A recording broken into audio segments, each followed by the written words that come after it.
Hey there, Steve Gamache here with another Chef Knives to Go quick look product review, and what we have this time is the Kurosaki Megumi Bunka 165mm knife.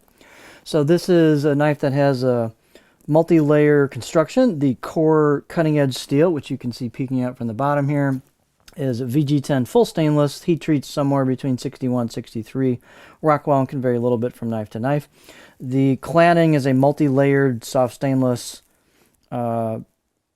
different type of construction. I think there probably have some nickel in there, but they've got some layers, and you can see they've acid etched the grind here to bring the layers out. And then it has a hammered finish on it, what's known as a tsushime finish.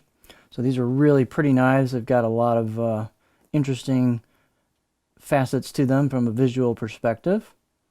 So they're really kind of a commanding presence as far as visual aesthetics. Really cool product. These perform very, very well. They're really good knives. The steel is really good. It's a good implementation of VG10.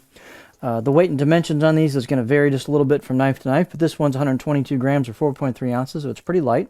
Edge length is right about 165 or 6.5 millimeters. I'm sorry, 6.5 inches or 165 millimeters.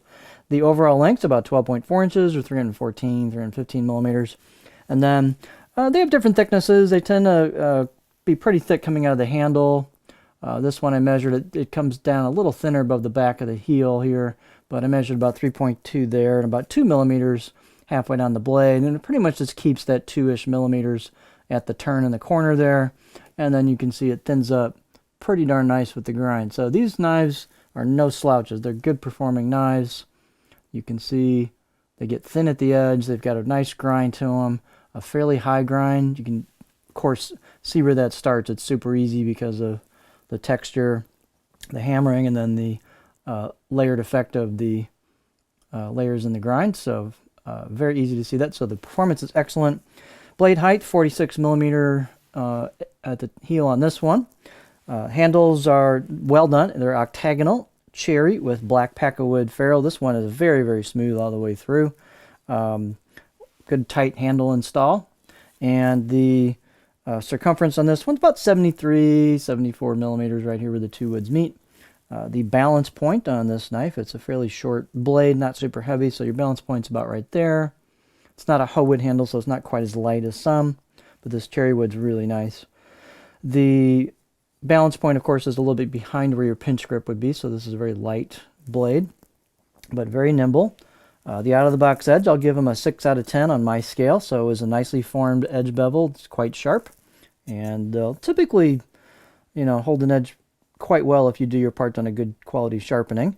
The blade has got a fair amount of stiffness to it, so it's just a nice, kind of robust feeling knife, but it's thin at the edge, so you still have to kind of do your part with technique. The overall fit and finish is really well done. They've got just a little bit of relief on the corners here, but a nice polish to the spine. They've done a really nice job cleaning up the choil on both sides into the neck, and it's just real smooth, nice polish there. A little bit of relief to the corner, so it's very, very comfortable blade. The kanji on these is kind of the newer style laser engraved, so it looks very nice. It doesn't quite have that raised effect of the hand chiseled engraved kanji, but so this is laser engraved. It looks very, very nice. Just a little different feel to it, but from any more than a few inches away, it looks very, very nice. And you can see each side here. So this is the left side of the blade as you'd be holding it, and you got kind of your random hammered pattern in there, and every one is going to be different in terms of what the layers look like on the blade grind. I guess last thing would be, let's check it out on the cutting board. So again, this is a very nice line of knives. They all perform well. They look cool. The steel is good. Craftsmanship is top notch. So here's the edge profile for this. And as typical with this style, you've got a very low tip relative to the center line of the blade, so you're not going to get real high. This one I'm getting in about there. This tip actually looks like it kind of comes down with the way it's been sharpened, so you could probably tweak that last couple millimeters and sweep it up a little if you sharpen the blade next time you sharpen it and give yourself a little more room. So this really isn't at this point a rocker, but it works really well for a lot of different techniques. It's got a little bit of a flat spot towards the back, so it'll chop a bit.